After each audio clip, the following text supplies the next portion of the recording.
Esta es una realidad sobre la cual tenemos que hablar y ponerle mucha atención. Se encuentra con nosotros José Sato Luma, él es miembro del Consejo Directivo de PREDES, es el Centro de Estudios y Prevención de Desastres, a quien le damos la más cordial bienvenida. Gracias por estar aquí en TV Noticias. Gracias por la invitación. Bueno, y en principio, las estructuras de las viviendas que hay, al menos en Lima, en nuestra ciudad capital, son de gran preocupación, ¿no? Es altísimo el nivel de vulnerabilidad que existe frente a un eventual sismo, un terremoto de grado 7, 8 o más. Así, efectivamente, esta condición de vulnerabilidad se debe a varios factores.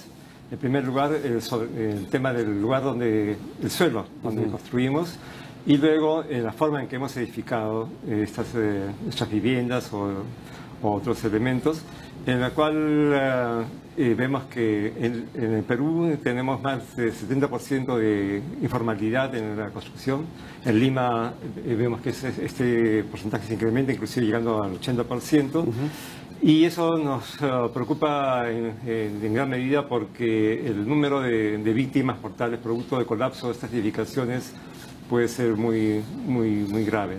Podríamos identificar entonces 3 puntos sobre los que vamos a conversar. Uno, en principio, es las características de los suelos. En segundo lugar, la calidad o la idoneidad de las construcciones. Sí. Y por último, hablaremos un poco del riesgo o las zonas que son más vulnerables frente a un evento de este caso. Me gustaría que nos explique cuáles son los tipos de suelo que existen y, en todo caso, qué características presentan que puedan hacer que determinados distritos de Lima terminen siendo más vulnerables ante un terremoto. Sí, para el caso de Lima ya tenemos bastantes estudios sobre suelos. Hay mapas de microzonificación sísmica, por ejemplo, que de alguna manera condensan la situación del suelo más el impacto que puede tener un terremoto. Entonces, esto nos da diferentes zonas, ¿no?, clasificadas de 1 a 5, en la cual los suelos de mayor capacidad de resistencia son los de cuando son más rocosos, claro, cuando quitamos la capa de tierra vegetal, porque Lima, como sabemos, fue zona agrícola, entonces encontramos cascajo, canto rodado, entonces ese es un buen suelo. De acuerdo. Por otro lado, tenemos otros lugares donde el extremo sería que cavamos y solamente encontramos arena, ¿no? Villa El Salvador es un clarísimo ejemplo, en Ventanilla, ¿no? También, en la zona norte, ¿no?, de la capital. Entonces, esos son los extremos, ¿no? El buen suelo donde encontramos suelo rocoso, sólido, y el otro donde es arena o limos o arcillas. Y alguno podría decir, no, claro, en las laderas de los cerros también hay suelo rocoso, pero ahí se presentan otro escenario de riesgo. Exactamente, justamente estamos desarrollando un proyecto en Independencia, en el Instituto de Independencia, con financiamiento de USAID, o sea, el gobierno de Estados Unidos, y ahí se ha determinado con los estudios que nos hizo el SISMIT que el hecho de estar construyendo en ladera de cero incrementa de un 20% la vulnerabilidad, claro, el riesgo. Exactamente, el riesgo que pueda tener la construcción, ¿no?, que de ahí se edifica. Entonces, eso es lo que vemos en prácticamente más de 1 millón de personas, ¿no?, que viven en las zonas de ladera de cerro. Entonces, hay que tener esos elementos, ¿no? Un ciudadano de a pie, cualquiera que como yo vivimos aquí en Lima, tenemos nuestra vivienda y nuestras familias, lo primero que tendríamos que saber es nuestra vivienda, sobre qué tipo de terreno está construido, para en función a eso organizar nuestro plan de emergencia frente a un terremoto. Sí, tiene que haber una armonía, ¿no?, entre el suelo y la edificación. Así como hablamos de armonía con la naturaleza, si vamos específicamente a las construcciones, tiene que haber esa conversación sobre dónde estamos edificando y cómo lo vamos a edificar. Y es fácil identificar estas características de suelo. Uno puede en internet fácilmente encontrar, yo vivo en La Perla, una persona que vive en Jesús María, puede fácilmente identificar. ¿Ya está hecho ese estudio? Existen, hay mapas de microzonificación sísmica que ha desarrollado el SISMIT de la UNI, y hay mapas de mayor detalle para cada distrito. No todos los distritos de Lima lo tienen, pero por ejemplo en Casa de Independencia vemos que toda la zona de laderas de cerro, prácticamente aquí es la mitad del territorio del distrito, es una zona de alto peligro por la condición de la pendiente, de las laderas de estos, sí, de estos cerros. Sí, y por el tipo de construcción, ¿no? Entonces hay que poder saber buscar esta información, y los gobiernos locales tienen también esa responsabilidad, ¿no?, de poner a disposición esta información a la población para que sepan con que las características del suelo, para en función de eso ver qué cosas hacer. Sobre dónde está construyendo, y más aún, de todas maneras, eso es una visión general. Para cada edificación realmente debería haber un estudio específico de suelos antes de construir. Ahora, viene lo siguiente, ¿no? Esta fotografía, por ejemplo, es una muestra de cómo hay viviendas que están construidas en zonas de altísimo riesgo, en este caso en una ladera de un cerro, ¿no?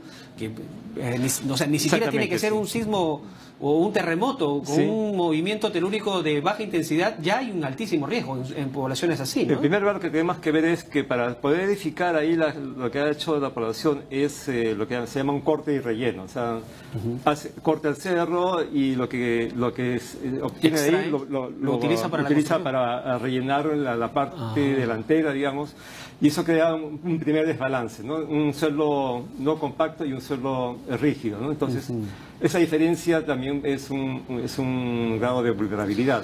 Y lo otro es que no siempre se hacen las cimentaciones de forma adecuada, ¿no? La cimentación tiene que llegar hasta el suelo firme, el suelo rocoso, y normalmente aquí se construye, por ejemplo, con pilcas, que son un amontonamiento de piedras que no tienen mayor solidez, y no siempre después, cuando hacen sus muros de contención, las columnas no están llegando hacia el suelo firme, sino solamente se derrumba esta pierja de piedras, la parte superficial, ¿no? Y la base de la estructura termina colapsando, y eso deviene en una destrucción del... Basta que se genere un desbalance de la estructura para que se cargue más, por ejemplo, una columna del extremo, y eso jala a toda la construcción para que se desplome, como hemos visto en Ciudad de México, inclusive en suelos planos, ¿no? De acuerdo. ¿No? En que tremendos edificios uno no puede pensar, ¿no? Hay algunos edificios altos que se mantienen en pie y sin embargo otros han colapsado. Sí, es que justamente el sismo lo que hace es buscar los puntos más débiles de la construcción. Y ese es eso, la concepción de la edificación tiene que ser integral, ¿no? Entonces todo debe estar realmente diseñado de preferencia por un especialista. Por un especialista, ¿no? Un arquitecto, un ingeniero civil. ¿no? Claro. Ahora, hay la idea de que si yo tengo mi casa hecho con un material, ¿no?, de concreto, ladrillos, entonces es mucho más resistente que otras casas que terminan siendo improvisadas con algunas columnas de metal y de repente madera o algunos otros tipos de elementos ligeros o livianos. ¿Es esto válido? ¿O qué criterios hay que tomar en cuenta? Sí, todo depende también del sistema constructivo y el tipo de materiales que hemos utilizado. En estas zonas de construcción informal, por ejemplo, hemos visto que se usa mucho el ladrillo pandereta, que es el ladrillo hueco, con los orificios... Que tiene 9 huequitos ahí, creo, claro, ¿no? En forma horizontal. Esos son buenos para tabiques, pero no son buenos para soportar peso. Entonces, no son para muros portantes. Y ese es un ejemplo clásico, ahí lo vemos, ¿no? Al lado izquierdo, ¿no? Se usa ese ladrillo pandereta y no tienen columnas en los extremos, por ejemplo. Entonces ese tipo de muro con un sismo fácilmente se puede volcar. Otro de los elementos, aprovechando ya la fotografía aquí, vemos esta parte de acá, una especie de aleros, que es casi una tradición en las diferentes zonas, ¿no?, en las viviendas. A partir del segundo piso están ganando un metro en altura. Claro, es un alero pequeño, pero los hay de mayor dimensión. De mayor dimensión. Y justamente ese muro extremo lo vemos ahí que no tiene columnas. Entonces no está sostenido y fácilmente se puede derrumbar. Y hay muchos parapetos también construidos de esa manera en diferentes partes de la ciudad. Ahora, otro de los criterios que también ponen en riesgo a las personas son este tipo de escaleras. Por supuesto. Los espacios comunes, ¿no? Que muchas veces son demasiado angostos o están hechos de alguna forma sin respetar ningún tipo de... No solamente angostos, sino que también los pasos y contrapasos no son uniformes, son muy pequeños. Y eso también genera un riesgo para la población cuando necesita evacuar esta zona, ¿no es cierto? Sobre todo, imaginemos si el sismo ocurre de noche, ¿no? Pero peor aún, o sea, la recomendación en ese tipo de zonas es prácticamente ni quedarse adentro ni salir afuera, porque en ambos lugares hay o sea, el riesgo es pleno. Aquí vemos, por ejemplo, esta estructura de aquí. Esta es una especie de cimiento de esta vivienda que está sobre la arena prácticamente, ¿no?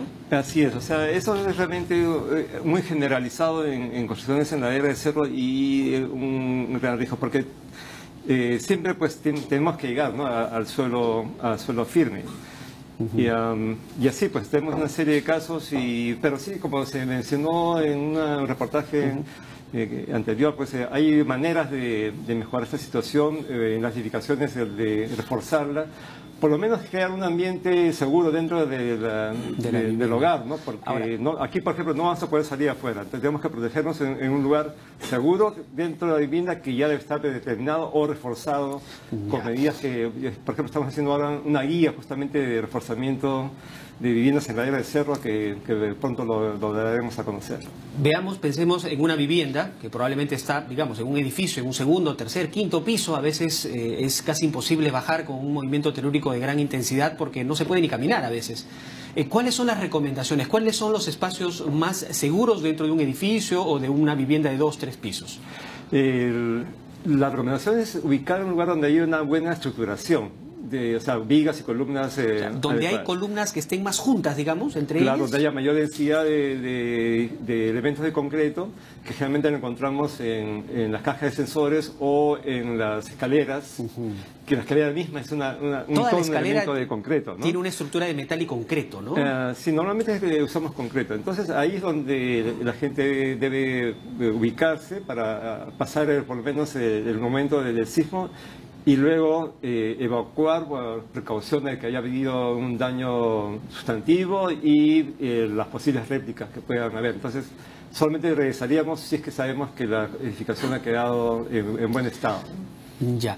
Ahora, hemos estado hablando un poco del distrito de Independencia, que es uno de los distritos mucho más complicados, ¿no? Justamente ¿Nos puede aquí explicar vemos un poquito sobre un mapa, vemos en el lado derecho la zona roja, es toda la zona de la ladera de cerro, que también involucra muchas edificaciones que están ya construidas. Entonces la idea también ya va yendo hacia el plano de la planificación. Hay que hacer un plan de prevención y reducción de riesgo de desastre, como lo estamos desarrollando, y como forma de planificación, o sea, dentro del plan de desarrollo urbano, esa zona roja debería designarse como no apta para construcción, ¿no? Y eso significa no permitir más invasiones, que es lo que generan los riesgos en zonas como esta. Lo que está en rojo significa que es la zona de mayor vulnerabilidad, del más alto nivel de vulnerabilidad en el lugar. Por lo tanto, las autoridades lo que tendrían que hacer es desalojar a las personas que viven allí y tratar de reubicarlas. Eso sería lo ideal, pero es prácticamente imposible, ¿no? Son personas que ya están ahí afincadas, han hecho una inversión. Entonces, la lógica que estamos desarrollando es ver, por lo menos, que salven su vida reforzando una parte de su vivienda. De acuerdo. Y eso tiene que ver también con un reforzamiento de los cimientos, ¿no? Si hay un muro de contención que está mal hecho, o una pica, ver la manera que eso sea la primera acción a reforzar, y luego al interior de la edificación. Ahora, ¿qué es lo que habría que hacer con una persona que, toma conciencia? Vivo en Villa El Salvador, es una zona totalmente arenosa, ¿no? Por lo tanto el riesgo es mayor. Mi vivienda la he construido de a poquitos, con un maestro que poco a poco ha ido levantando las paredes, pero ya está hecho. ¿Qué recomendación le daría a esta persona para tratar de revertir el riesgo? Cuidado en lo que recomendamos, porque ahí vemos el caso extremo, ¿no? Conocemos el tema del lomo de Corvina, que es una gran duna sobre la cual se ha edificado. En realidad ahí nunca se vio permitir edificar viviendas. Sí, pero sin embargo si ya se les ha dado agua. Ya tienen servicios públicos instalados. Sí, y una vía de comunicación. Entonces, ahí sí hay que hacer una política fuerte de reubicar, ¿no? O sea, ahí no hay alternativa frente a ese tipo de terrenos. Yo diría que el riesgo es alto, ¿no? Realmente, y eso tiene que ver con las políticas que desarrollan los gobiernos locales y el Estado, del cual no se debería continuar dando estos servicios a poblaciones que están asentados sobre zonas realmente peligrosas. De acuerdo. Sería prácticamente conducirlos a casi perder la claro, vida frente a un evento. Y en realidad accidente. eso es una responsabilidad de las autoridades, de los gobiernos locales. O sea, los que han permitido eso realmente son pasibles de ser enjuiciados porque están jugando con la vida de las personas. Entonces, ahora que el próximo año va a haber campañas electorales, también hay que poner el punto de atención de que eso no debe incluir pues, el ofrecimiento de titulación a la población que está ya está que ha tomado en zonas de posesión riesgo, de zonas de riesgo, de terrenos de riesgo. O que está pensando que son las mafias que ya conocemos de terrenos que van a incentivar que poblaciones vayan tomando a la fuerza, haciéndose hacer evasiones y saber que lo que estamos construyendo es nuevas vulnerabilidades finalmente. De acuerdo. Ahora, ¿qué hacer? Y un poco desarrollando ya el tercer punto al que me refería. ¿Cuáles son las zonas de Lima que son, digamos, las que tienen una mayor vulnerabilidad frente a un terremoto como el que se espera que vuelva a suceder después de más de 200 años, más o menos, que es el silencio sísmico que tenemos? Bueno, justamente ahí vamos a esa combinación, ¿no? O sea, los lugares con suelos más desfavorables, como los Arenales en Ventanilla, Villa El Salvador, donde tenemos laderas de cerro que, si bien son, como has mencionado, rocosas, pero el factor de estar en una zona inclinada también significa, como hemos visto, un aproximado un 20% de mayor impacto por un sismo. Son las zonas que debemos tratar de evitar en principio. Y eso, cuando lo sumamos con el tipo de construcción, nos da la vulnerabilidad por el tipo de edificación informal que hemos desarrollado en las zonas donde hay edificaciones muy antiguas que si bien han pasado por varios sismos, Barrios Altos, por ejemplo, sí, sin embargo se han ido deteriorando, y justamente este es la zona de mayor vulnerabilidad. Lo que hicimos hace ya unas horas atrás sobre el impacto que podría tener un sismo de magnitud 8 en Lima metropolitana. Todo lo que aparece en rojo son las zonas donde habría mayor impacto, mayor cantidad de fallecidos y viviendas destruidas. Entonces, es la cifra que ahora se maneja, ¿no? de más de 50.000 personas que podrían fallecer con un sismo de gran magnitud. Estamos viendo, esta es la zona de La Punta, ¿no? La Punta, claro, el Callao. La Punta, el Callao. Que está asociado también con el tsunami que podría llegar, ¿no? No se ve en la imagen, pero ahí la zona gris. Esta zona gris es, digamos, la zona de peligro por el tsunami. Sí. Ahora, vemos esta zona vulnerable, luego vemos, digamos, riesgos intermedios, y luego otra vez esta zona roja. ¿Eso es el cercado de Lima? Sí, es que aquí está combinado, es el impacto que podría tener, o sea, dónde habría mayor destrucción, colapso de viviendas, por esa combinación del tipo de suelo y el tipo de edificaciones. Y esto lo hicimos con información del censo del año 2007.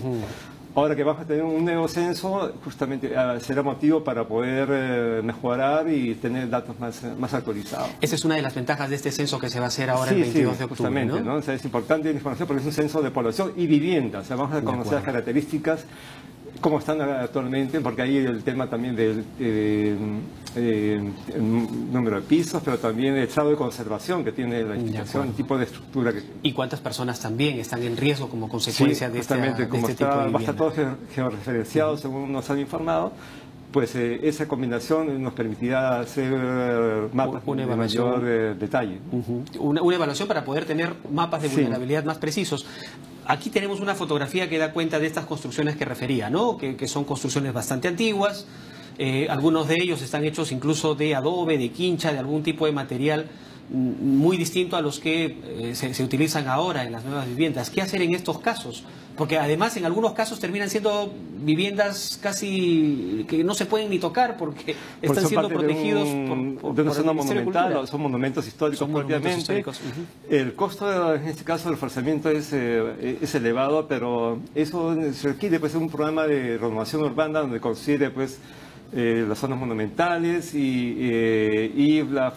porque los propietarios realmente no tienen condiciones o no tienen interés en preservar. Claro, en invertir en este tipo de edificaciones porque digamos que están en un dilema la población que vive aquí, ¿no es cierto? Porque ellos no son propietarios y el dueño no va a invertir, pues obviamente porque los alquileres son bajísimos, ¿no? Eso está congelado desde hace décadas. Y entonces requiere una intervención de parte del Estado, yo diría, ¿no? Ahí tendríamos que hablar de una política específica orientada hacia este tipo de construcciones. Claro, por ejemplo, una reconversión de la ciudad, ¿no? Porque si bien son edificaciones antiguas, hay formas a través de usos de suelo adecuados, incentivar a que haya inversión privada, por ejemplo. Y eso significa pues toda una planificación de mucho detalle que tiene que hacer el gobierno local, ¿no? Sí, pues. Un tema más para terminar respecto de el riesgo de tsunami. La zona del Callao es una zona de altísimo riesgo. Sin embargo, bueno, se dice, La Punta sería uno de los lugares directamente afectados. Así es. Si el sismo sucediera en las costas de Lima. ¿Cómo una persona que vive en el Callao puede saber si su vivienda, el lugar donde vive, está o no dentro de este nivel de riesgo? Se me ocurre, hay que tomar en cuenta, por ejemplo, la altitud que tiene la vivienda. ¿Qué criterios se utilizan? Bueno, la Dirección de Hidrografía y Navegación de la Marina ya tiene el mapa respectivo de hasta dónde sería la inundación producto de un tsunami. Entonces, en primer lugar, la población va a tener que evacuar inmediatamente cuando ocurra un sismo. Realmente el movimiento sísmico va a ser la alarma para que la población evacúe hasta las zonas donde no va a llegar el tsunami. Pero tenemos el otro lado de la población en La Punta, que entiendo que ya conoce los lugares donde debe evacuar verticalmente, porque no va a poder salir de la zona. Entonces hay edificios que ya están designados donde la población tiene que evacuar. Entonces, generalmente tenemos temor a lo que no conocemos, a lo que... Es la incertidumbre lo que genera esa sensación pero si ya de miedo, sabemos, ¿no?, cómo vamos a actuar y hacia dónde debemos evacuar, vamos a salvar muchas vidas, ¿no? Y al contrario, nos convertiríamos en personas de apoyo para auxiliar a aquellos que se encuentren desorientados, para poderlos conducir a un lugar seguro, que eso es también un factor importante, Sí, ¿no? y en ese sentido hay una responsabilidad también de las personas que viven en las zonas costeras, porque cuando venga la temporada de playas va a haber mucha gente que no va a conocer esta información. Entonces yo creo que siempre hay que hacer campañas de sensibilización para que en caso de ocurriera un tsunami, pues no tengamos pérdidas de vidas como podría ocurrir, ¿no? Y esto también es una llamada de atención a ver si es que ahora que se está pensando hacer la celebración de la avenida del Papa en la Costa Verde, pues si realmente es apropiado ese lugar, si tiene las vías de evacuación adecuadas. Para el riesgo que esto pueda significar, ¿no? O sea, en principio yo diría que ninguna actividad masiva debería hacerse en zonas costeras altamente vulnerables, como la que tenemos aquí en Lima, pero todo depende de la evaluación final que se haga, ¿no? Bueno, y siempre se dice que el mes de octubre es el mes de los temblores. Ya nos acercamos a ese mes. Ha habido coincidencias, ¿no?, de sismos destructivos en la ciudad de Lima en este mes. Con mayor razón hay que estar preparados. Tenemos el 13 de octubre, que es el Día Internacional de la Reducción de Riesgos de Desastres, y un simulacro nocturno, entonces será motivo para pensar en que si estamos realmente preparados para este evento. Y no es que esto sea solamente una creencia religiosa. Estamos viendo que lo que ha sucedido ahorita en México se ha repetido un evento sísmico en la misma fecha en que sucedió en 1985. Exactamente, es una coincidencia infeliz, pero que vemos que ha dado que hablar mucho, ¿no? Realmente, y más bien es una oportunidad para reflexionar, ¿no?, sobre ese tipo de eventos destructivos. Nos ha preocupado muchísimo. Aquí estamos viendo, por ejemplo, estas son imágenes de la destrucción en México, y vemos que aquí ha colapsado un edificio con las estructuras realmente... digamos, uno estando dentro de estos edificios podría sentirse seguro con este tipo de construcción, ¿no? Sí, lamentablemente esto ha sucedido, y eso nos hace también pensar en qué es lo que podría pasar aquí en nuestra capital. Como mencioné, pues el sismo va a encontrar los puntos débiles de una edificación. Por fuera podría verse como una edificación muy resistente, pero ya hemos visto, por ejemplo, en el caso de Pisco, un hotel de 5 pisos que tenía solamente licencia para 3. Pues entonces ese es el tema, ¿no? La informalidad con la cual construimos y no estamos pensando en la seguridad de nuestra inversión y de la población que ahí que al final de cuentas la inversión la puedes recuperar, pero la vida de las personas es un altísimo costo. Entonces, irrecuperable, ¿no? Si bien tenemos ahora una norma sismoresistente muy buena, muy adelantada, el tema son las construcciones que se han hecho con normas anteriores o lo que, digamos... O las que se hacen simplemente sin respetar ninguna norma. Esa, ¿no? Y entonces hay una responsabilidad también de parte de cada uno de nosotros de revisar nuestras certificaciones, ¿no? De nuestras viviendas, si es que realmente está en condiciones de soportar un sismo de esta magnitud. Muchas gracias por estar con nosotros esta mañana aquí en TV Noticias. Muchas gracias por la oportunidad.